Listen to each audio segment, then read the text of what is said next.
నమస్తే ఫ్రెండ్స్, నా పేరు తులసి చందు. మన దేశంలో ప్రతి ఆడపిల్ల ఎవరి చిత్రపటాన్నైనా శాశ్వతంగా గుండెల్లో పెట్టుకోవాలి అంటే అందుకు సంపూర్ణ అర్హత ఉన్న వ్యక్తి, ఏకైక వ్యక్తి సావిత్రిబాయి పూలే. అవును, మన దేశంలో ఆడపిల్లల చరిత్ర, వర్తమానం, భవిష్యత్తును అక్షరాలతో వెలిగించిన జ్ఞానజ్యోతి సావిత్రిబాయి పూలే అనే విషయము ఎక్కువ మంది ఆడపిల్లలకు తెలియకపోవడము, ఎక్కువ మందికి ఆడ మగ తేడా లేకుండా ఎక్కువ మందికి ఇప్పటికీ తెలియకపోవడము నిజంగా దురదృష్టము. అందుకు ఒక కారణం కూడా ఉంది, అది కూడా ఈ వీడియోలో చెప్తాను. సావిత్రిబాయి పూలే ఎన్నో అవమానాలు పడి, వేధింపులు ఎదుర్కొని, దాడులు ఎదుర్కొని ఆడపిల్లల్ని బడిలోకి నడిపించారు కాబట్టే ఈరోజు అబ్బాయిలతో సమానంగా, అబ్బాయిలకు మించి ఆడపిల్లలు ఆధునిక విద్యను స్కూల్కి వెళ్ళి చదువుకుంటున్నారు. ఇవాళ నేను మీ ముందు ఇలా ధైర్యంగా వీడియోలు చేస్తున్నాను అన్న, మన దేశానికి ఇందిరాగాంధీ తొలి ప్రధానమంత్రి అయ్యారు అన్న, కోట్లాది మంది మహిళలు ఈరోజు చదువుకొని చైతన్యవంతులు అవుతున్నారు అన్న, పార్లమెంటులో, అసెంబ్లీలో మహిళలు ఉన్నారు అన్న, ఉద్యోగాలు మగవాళ్ళతో సమానంగా చేసి రాణిస్తున్నారు అన్న, అందుకు మూల కారణం సావిత్రిబాయి పూలే, సావిత్రిబాయి పూలే మాత్రమే. అనగారిన జీవితాల్లో అక్షరధారి పొద్దై పొడిసెను చదువుల జెండగా మారి ఈ దేశపు మొదటి పంతులమ్మగా చేరి మన జీవితాల్లో నింపిందో వెలుగుల దారి. బ్రిటిష్ వాళ్ళు మన దేశంలో ఇంగ్లీషు, ఆర్ట్స్, సైన్స్తో కూడిన మోడర్న్ ఎడ్యుకేషన్ను 1830లో ప్రవేశపెట్టారు. అప్పటిదాకా విద్య అంటే నార్మల్ స్కూలింగ్ కాదు. బాగా ఉన్నవాళ్ళు, డబ్బున్న వాళ్ళు ఇంటికి గురువుని పిలిపించుకోవడము, లేకపోతే గురుకులాలకి తమ ఇళ్లలో ఉండే అబ్బాయిల్ని పంపించి, అది కూడా అగ్రకులాల్లో ఉండే అబ్బాయిల్ని పంపించి వాళ్ళకి పురాణాలు, వేద విద్య, కొన్ని శాస్త్రాలు వాటిని పరిచయం చేయడమే విద్యగా ఉండేది. 1848లో సావిత్రిబాయి పూలే మొట్టమొదటి గర్ల్స్ మోడర్న్ ఎడ్యుకేషన్ స్కూల్ని పూణేలో ఏర్పాటు చేయడంతోనే అణగారిన వర్గాల్లోని ఆడపిల్లలకైనా, ఆధిపత్య కులాల్లోని ఆడపిల్లలకైనా చదువు అనే 3 అక్షరాలు పరిచయం అయ్యాయి. అమ్మా నాన్న జన్మనిస్తే సావిత్రిబాయి పూలే ఈ దేశంలో ఉండే ప్రతి ఆడపిల్ల జీవితాన్ని విద్యతో వెలిగించింది అనేది ప్రతి ఒక్కరూ తెలుసుకోవాలి. అలాంటి వ్యక్తి గురించి ఇప్పటికీ ఎక్కువ మందికి తెలీదు. అందుకు కారణం ఏంటో కూడా ఇదే వీడియోలో చెప్తాను. చివరిలో ఒక అద్భుతమైన, నన్ను ఎంతోమంది అడిగిన కుకు ఎఫ్ఎం రెఫరెన్స్ బుక్ గురించి కూడా చెప్పాను. వీడియో మొత్తం చూడండి. మూఢనమ్మకాల్లో, అజ్ఞానంలో కూరుకుపోయిన నాటి సమాజం మీద యుద్ధం ప్రకటిస్తూ బాలికల్ని చేయబట్టుకొని బళ్ళలోకి తీసుకెళ్లిన తొలి గురువు సావిత్రిబాయి పూలే. ఆమె మహారాష్ట్ర సతారా జిల్లా నయాగావ్లో 1831 జనవరి 3న మాలీ కులంలో పుట్టారు. మాలీ కులం అంటే పండ్లు, కూరగాయలు అమ్ముకునే బీసీ కులం. 9 ఏళ్ల వయసులో 12 ఏళ్ల జ్యోతిరావు పూలేతో 1840లో సావిత్రిబాయికి పెళ్ళైంది. అప్పటికి ఈ దేశంలో ఉన్న అందరు ఆడపిల్లల్లాగే ఆమెకు చదువు అంటే ఏంటో తెలీదు. భర్త జ్యోతిరావు పూలే బడికెళ్ళి చదువుకుంటూ ఇంట్లో ఉండే ఆమెకు టీచర్గా మారి చదువు చెప్పారు. ఆ చదువును ఆమె తనలాంటి ఆడపిల్లలందరికీ చెప్పేలాగా మహాత్మా జ్యోతిరావు పూలే తన భార్యను ప్రోత్సహించారు. అలా 1848 జనవరి 1న 18 ఏళ్ల సావిత్రిబాయి పూలే పూణేలో మొట్టమొదటి గర్ల్స్ స్కూల్ని స్టార్ట్ చేశారు. బ్రాహ్మణులతో పాటు ఇతర కులాల తల్లిదండ్రుల్ని చాలా కష్టం మీద ఒప్పించి కొద్దిమంది ఆడపిల్లల్ని పోగేసి వాళ్ళకి అక్షరాలు దిద్దించడంతో ఆమె ఒక స్కూల్ విద్యని బోధించడము మొదలుపెట్టారు. ఇది చాలా మంది ఆధిపత్య కులాల వాళ్ళకి నచ్చలేదు. దీంతో ఆ దంపతులిద్దరిని కూడా సంఘ విద్రోహ శక్తుల్లాగా వెలేశారు. పాఠశాల మూసేయాలి అని చెప్పి ఆమెను వేధించారు, బెదిరించారు, దాడులు చేశారు. అయినా సరే జ్యోతిరావు పూలే ఆమెకు కొండంత అండగా నిలబడి భుజం తట్టడంతో ప్రధానోపాధ్యాయురాలుగా స్కూల్ బాధ్యతల్ని ఆమె కొనసాగించారు. ఆమె రోజు బడికెళ్లే దారిలో కాపు కాసి ఆమె మీద బురద నీళ్లు, పేడ నీళ్లు పోసేవాళ్ళు, రాళ్ళు విసిరేవాళ్ళు, ఆడపిల్లల్ని చెడగొట్టేస్తుంది అంటూ బూతులు తిట్టేవాళ్ళు.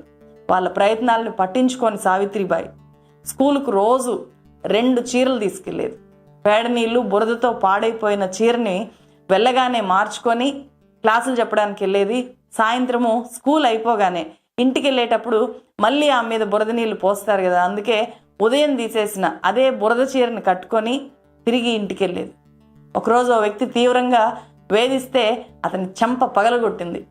నీకెందుకు ఇదంతా, ఇన్ని కష్టాలు అవసరమా అని చెప్పి ఎవరైనా ఉచిత సలహా ఇస్తే ఇది నా విధి, నేను నిర్వర్తిస్తున్నాను అని చెప్పి చాలా స్పష్టంగా చెప్పేది. ప్రతిరోజు సమాజంతో యుద్ధం చేస్తూ ఆడపిల్లలకు పట్టుదలగా చదువు చెప్తున్న సావిత్రిబాయిని చూసి కొందరిలో పరివర్తన వచ్చింది. ఆమెను గౌరవించడం మొదలుపెట్టారు. పూలే దంపతుల విద్యా ఉద్యమానికి తక్కువ టైంలోనే గుర్తింపు వచ్చింది. ఒకరు తమ ఇంటిని స్కూల్కి డొనేట్ చేస్తే ఇంకొంతమంది పుస్తకాలు ఇచ్చారు. అట్లా ఒక్కో చినుకు కలిసి సముద్రం అయినట్లు 4 ఏళ్లలో ఒక స్కూలు 20 స్కూళ్ళుగా మారాయి. పూలే దంపతులు మొత్తం 52 పాఠశాలలు వాళ్ళ జీవితంలో కొనసాగించారు. ఈ దంపతుల స్ఫూర్తితో దేశవ్యాప్తంగా వేలాది స్కూళ్ళు మొదలయ్యాయి. పేదరికం నుంచి బయటపడేసేది విద్య మాత్రమే అనేది పూలే దంపతుల నినాదమైంది. దళిత వాడల్లో ప్రచారం చేసి దళితుల్ని, ఇతర అణగారిన వర్గాల్లో ఉండే ఆడపిల్లల్ని బడిలోకి చేయబట్టుకొని తీసుకెళ్లారు. బాగా చదువుకున్న వాళ్ళు ఇప్పటికీ మూర్ఖులుగానే ఉన్నారు అంటే అందుకు మనువాదము, పితృస్వామ్యం అనేవి కారణాలు కదా. ఈ విషయాన్ని అప్పట్లోనే గుర్తించారు ఈ పూలే దంపతులు. మహిళల్ని ఆధునిక విద్య వైపు నడపడానికి 1852లో మహిళా సేవా మండలి అనే సంఘాన్ని ఏర్పాటు చేశారు. బాల్య వివాహాలు, సతీ సహగమనానికి వ్యతిరేకంగా 1873లో సత్యశోధక్ సమాజ్ను స్థాపించారు. అనేక మూఢనమ్మకాలకు వ్యతిరేకంగా రకరకాల కార్యక్రమాలని ప్రజల్లోకి తీసుకెళ్లారు. పెళ్లిళ్ళు చేయాలన్నా, ఇతర శుభకార్యాలు చేయాలన్నా బ్రాహ్మణ పురోహితుల అవసరం లేదు అని చెప్పి అప్పట్లోనే ప్రకటించారు. తమ సత్యశోధక్ సమాజ్లోనే పురోహితుడు లేని పెళ్లి చేశారు. బ్రాహ్మణ ఆధిపత్య భావజాలం మీద ఆ చర్యతో తిరుగుబాటు ప్రకటించారు. బాల్య వివాహాల వల్ల చిన్నప్పుడే భర్త చనిపోయిన ఆడపిల్లలకు ఆశ్రయం కల్పించడంతో పాటు అప్పట్లో భర్త చనిపోతే మహిళకు గుండు కొట్టించేవాళ్ళు.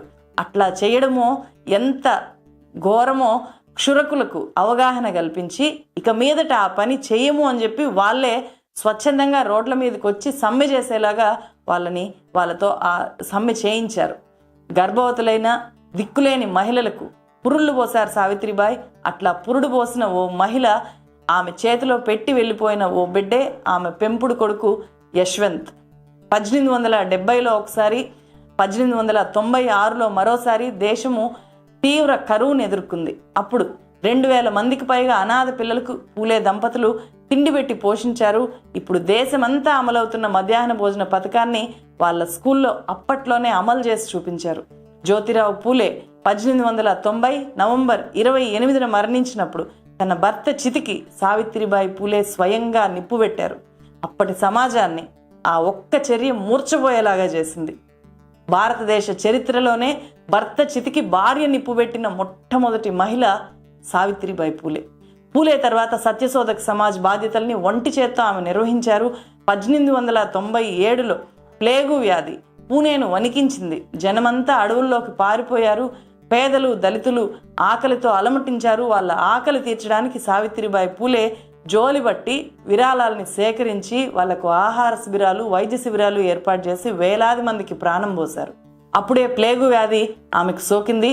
1897 మార్చి 10న ఈ దేశ మహిళల తొలి గురువు కన్నుమూశారు.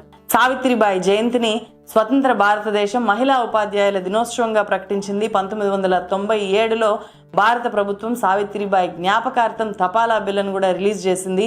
పూణే విశ్వవిద్యాలయానికి సావిత్రిబాయి పేరు పెట్టారు. సావిత్రిబాయి పూలే చనిపోయి ఇప్పటికి 126 ఏళ్ళైంది. ఆడపిల్లల చదువులు అంతరిక్షం దాకా వెళ్ళాయి. అయినా సరే మన దేశంలో బాగా చదువుకున్న వాళ్ళకు కూడా సావిత్రిబాయి పూలే గురించి 10 విషయాలు కూడా గట్టిగా తెలియవు. అందుకు కారణము బ్రాహ్మణ ఆధిపత్య మీడియా. చదువుకున్నది అప్పట్లో బ్రాహ్మణులు, పుస్తకాలు రాసింది వాళ్ళు, పత్రికలు నడిపింది వాళ్ళే. కాబట్టి సావిత్రిబాయి పూలే సామాన్యులకు పరిచయం కాని వ్యక్తిగా మిగిలిపోయారు. ఒక అజ్ఞాత హీరోలాగా మిగిలిపోయారు. అంబేద్కర్ రాజ్యాంగాన్ని రాశారు కాబట్టి ఇప్పుడు అంబేద్కర్ తెలియని వాళ్ళు లేరు. కానీ రాజ్యాంగం రాయకుండా సంఘ సంస్కర్తగా మాత్రమే అంబేద్కర్ ఉండుంటే ఆయనది కూడా వీళ్ళ పరిస్థితి అయి ఉండేది. సావిత్రిబాయి పూలే మహిళల్ని బడిలోకి నడిపిస్తే నేర్చుకున్న జ్ఞానం ద్వారా సమానత్వాన్ని సాధించుకునేలాగా చేసిన వ్యక్తి డాక్టర్ బాబాసాహెబ్ అంబేద్కర్. అంబేద్కర్ జీవితం గురించి, ఆయన చేసిన కృషి గురించి తెలుసుకుంటే ఖచ్చితంగా అంబేద్కర్ మీద కొంతమందికి ఉండే అభిప్రాయాలు ఖచ్చితంగా, ఆ నెగిటివ్ అభిప్రాయాలు ఖచ్చితంగా పాజిటివ్గా మారుతాయి. అలాంటి వాళ్ళు ఖచ్చితంగా వినాల్సిన పుస్తకము కుకు ఎఫ్ఎంలో ఉన్న భీమ్రావ్ రామ్జీ అంబేద్కర్ అనే ఈ ఆడియో బుక్. ఈ ఆడియో బుక్ పెట్టించండి అని చెప్పి నాకు చాలా రిక్వెస్ట్లు వచ్చాయి. మీలో చాలామంది నేను కామెంట్ సెక్షన్లో పోస్ట్ చేసే ఫామ్ని కూడా ఫిల్ చేశారు. అంబేద్కర్ జీవిత చరిత్ర గురించి బుక్ కావాలి అని చెప్పి, ఆడియో బుక్ కావాలి అని చెప్పి. ఫలితంగానే ఈ బుక్ ఈరోజు మీ ముందుకు వచ్చింది. అంబేద్కర్ను అభిమానించే వాళ్ళు, అంబేద్కర్ను పరిచయం చేయాలి, పుస్తకాలు చదివే అలవాటు లేని తమ ఫ్రెండ్స్కి పరిచయం చేయాలి అంబేద్కర్ను అని అనుకునే వాళ్ళు ఈ ఆడియో బుక్ని గిఫ్ట్గా ఇవ్వడము ఒక మంచి ఆప్షన్. కుకు ఎఫ్ఎంలో ఇలాంటి ఎన్నో ఆడియో బుక్స్ 10,000 గంటలకు పైగా అందుబాటులో ఉన్నాయి. ప్రతి వారము ఒక కొత్త బుక్ యాడ్ చేస్తారు. మీకు ఎలాంటి కేటగిరీ బుక్స్ కావాలన్నా కూడా కుకు ఎఫ్ఎంలో అందుబాటులో ఉన్నాయి. కాబట్టి నేను డిస్క్రిప్షన్లో కామెంట్ సెక్షన్లో ఇచ్చిన కుకు ఎఫ్ఎం లింక్ మీద క్లిక్ చేసి యాప్ డౌన్లోడ్ చేసుకోండి. మన ఛానల్ వ్యూయర్స్ తులసి50 అనే నా ప్రోమో కోడ్ని యూజ్ చేస్తే కనుక కుకు ఎఫ్ఎం వాళ్ళకి 50% డిస్కౌంట్ ఇస్తోంది. మీకు వీలున్న టైంలో మనసుకు నచ్చిన విధంగా విని నాలెడ్జ్ పెంచుకోవచ్చు. కిందన్న ఫీడ్బ్యాక్ ఫామ్ని ఫిల్ చేసి మీకు ఇంకా ఎలాంటి ఆడియో బుక్స్ కావాలో కూడా నేరుగా కుకు ఎఫ్ఎం దృష్టికి తీసుకెళ్ళండి. ఈ వీడియో నచ్చితే ఖచ్చితంగా లైక్ చేయండి. మస్ట్గా ఛానల్ని సబ్స్క్రైబ్ చేసుకోండి. మీకు వీలైతే ఇండిపెండెంట్ జర్నలిజాన్ని సపోర్ట్ చేయడానికి జాయిన్ బటన్ మీద క్లిక్ చేసి మన ఛానల్లో పెయిడ్ మెంబర్స్గా చేరండి. అన్నిటికంటే ముఖ్యంగా సావిత్రిబాయి పూలే గురించి మీ చుట్టూ ఉన్న వాళ్ళకి, ముఖ్యంగా అమ్మాయిలందరికీ కూడా ఈ వీడియో ఫార్వర్డ్ చేసి సావిత్రిబాయి పూలే గురించి వాళ్ళు తెలుసుకునేలాగా చేయండి. నాకు మీరు వాట్సాప్లో నేరుగా మెసేజ్ చేయొచ్చు. నా నంబర్ కూడా డిస్క్రిప్షన్లో ఉంది. మరో వీడియోతో మళ్ళీ కలుస్తాను. Thank you so much.